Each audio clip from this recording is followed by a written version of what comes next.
Bismillahirrahmanirrahim. Assalamualaikum warahmatullahi wabarakatuh. Ketemu lagi dengan saya Yusuf di channel Saiful Zaman.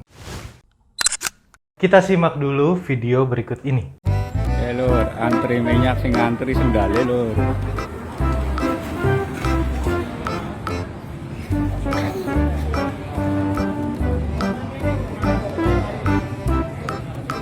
Sing antri sendale.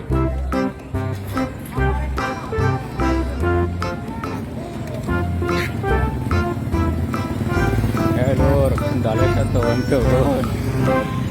Jamano yang antri sendal.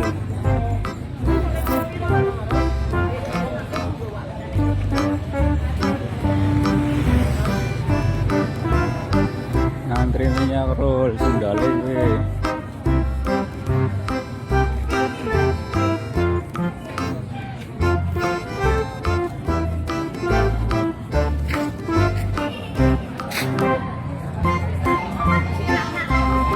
Yo, Ayo, siapa yang pernah melakukan hal kreatif seperti ini?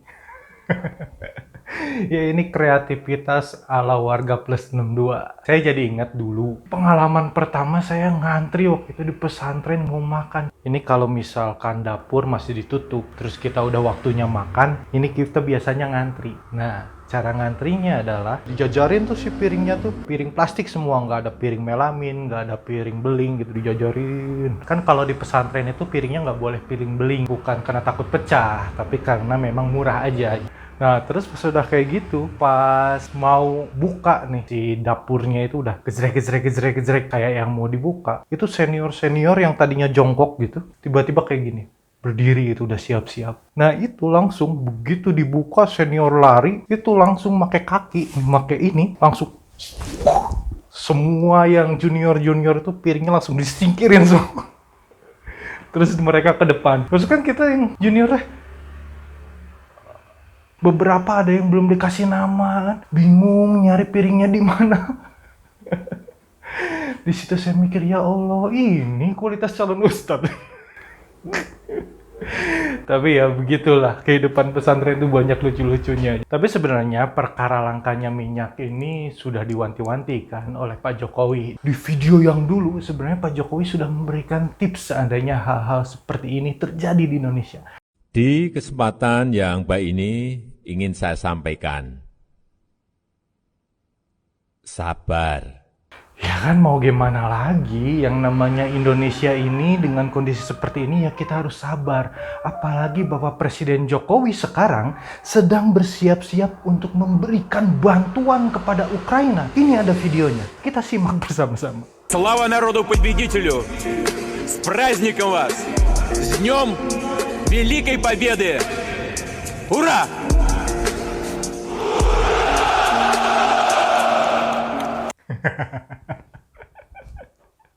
Ya kan kalau lihat video itu jadi inget kita kalau misalkan mau 17-an ya. Udah lama tuh kita nggak ngalamin itu sejak pandemi ya. Terus ini ada kabar nih. Kabarnya dari Ustadz yang mirip lah namanya sama saya. Bukan mirip, sama namanya. Seperti yang dikutip oleh Hops ID dari sebuah kanal YouTube yang bernama Sambalalak. Yang tayang pada hari Minggu tanggal 6 Maret 2022 kemarin ya. Jadi Yusuf Mansur ini ngasih tahu ke kita semua kalau dia ini pengen pernikahan anaknya, Wirda Mansur ya, diadakan di GBK. Dan nanti di sana ini ada pertunjukan wayangnya, dilakukan sehari semalam. Lalu nanti diliput oleh TV seperti pernikahannya Raffi Ahmad Nagita Slavina. Jadi nanti walaupun biayanya besar sekalian, tapi akhirnya balik modal. Ya, lihat kabar ini saya jadi teringat juga tentang nasihat dari ustadz saya dulu waktu Yusuf Mansur belum kayak sekarang, belum terkenal dengan berbagai kontroversinya lah ya. Dia masih sering ceramah soal sedekah, soal balasan-balasan sedekah. Ustadz saya bilang kayak gini, kalau Yusuf Mansur sebenarnya nggak salah saat dia mengedepankan kalau sedekah segini hasilnya segini, kalau sedekah ruko satu nanti dapat ratusan ruko gitu. Memang dalam Al-Quran dan hadis ada balasan-balasan seperti itu. Tapi Ustadz menyayangkan karena Balasan-balasan dunia ini sebenarnya nggak ada apa-apanya dibandingkan balasan sesungguhnya dari kegiatan sedekah itu, yaitu balasan di akhirat. Karena dunia kan nggak ada artinya, ya nggak? Tapi walaupun begitu, Ustadz saya pernah bilang hal yang lain. Kalau kita sebagai umat Islam ini sudah sepatutnya atau mungkin harus lah ya, kita mempunyai cita-cita tinggi perkara masalah dunia kita. Alasannya ada dua. Alasan pertama secara logika. Dunia ini kan nggak ada artinya dibandingkan sama akhirat, ya nggak?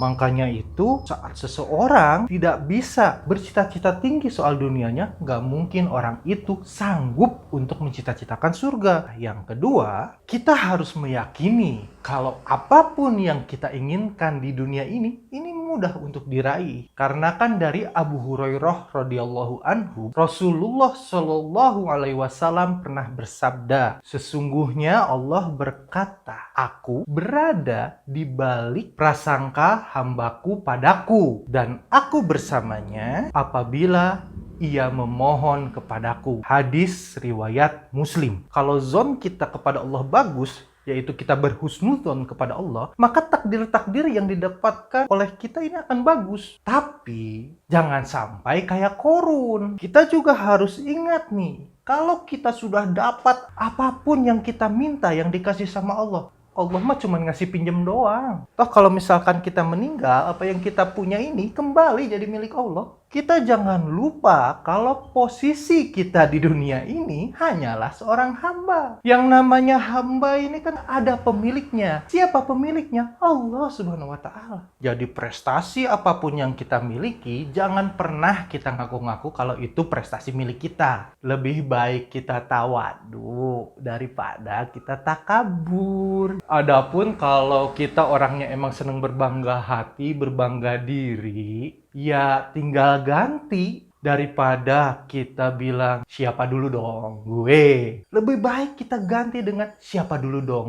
Tuhan gue. Mantap. Balik lagi ke Ustadz Yusuf Mansur nih. Apa yang dikoar-koarkan Yusuf Mansur tentang kemegahan pernikahan anaknya, ini membuat saya teringat dengan surat Al-Anfal ayat 28. Dan ketahuilah bahwa hartamu dan juga anakmu merupakan fitnah, ujian. Jadi saat yang ada di kepala kita ini hanya bagaimana caranya nyari duit, bagaimana caranya dapat untung, bagaimana caranya kita bisa sekolahin anak kita tinggi-tinggi, tapi di lain sisi kita lupa gitu sama Allah, maka kita udahlah nggak lulus ujian. Itu berarti urusan harta dan anak sebaiknya serahkan saja sama Allah. Biar Allah lah yang bimbing kita untuk mendapatkan sumber penghasilan yang terbaik. Biar Allah yang bimbing kita agar kita diberikan pengetahuan untuk dapat mendidik anak kita menjadi sosok yang terbaik. Jadi saya ingatkan nih, sahabat sekalian, jangan kayak Yusuf Mansur. Apa yang dikatakannya dunia. Gak kelihatan sama sekali ustadz-ustadznya. Jadi bagi para sahabat yang selama ini rajin tahajud, sekarang sudah mulai jarang, ingat, nyalain lagi alarm, mulai tahajud lagi. Bagi teman-teman yang dulu sering ngaji dan sekarang ngerasa nggak punya waktu buat ngaji, coba luangkan waktu lagi buat ngaji, khususkan gitu waktunya. Dan buat teman-teman sekalian yang merasa berkelamin sama dengan saya, dulu sering ke masjid, sekarang sudah mulai belang-belang, kita kuatkan ini kaki kita untuk melangkah kembali ke dalam masjid. Sepakat?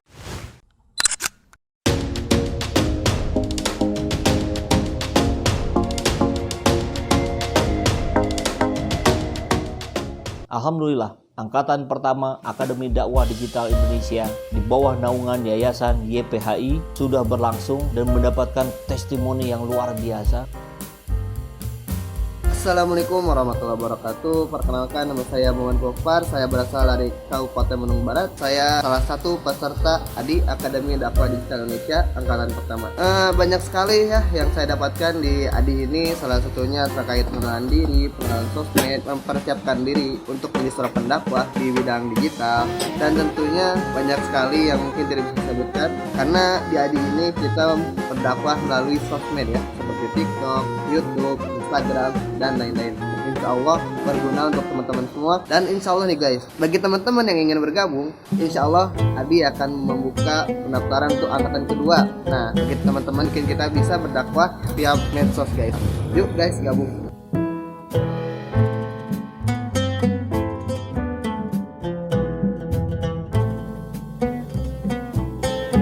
Bagi sahabat semua, kami membuka peluang untuk turut membersamai para calon pendakwah ini dengan memberikan donasinya ke nomor rekening yang ada di bawah ini dan mengkonfirmasikannya ke nomor yang ada di sini.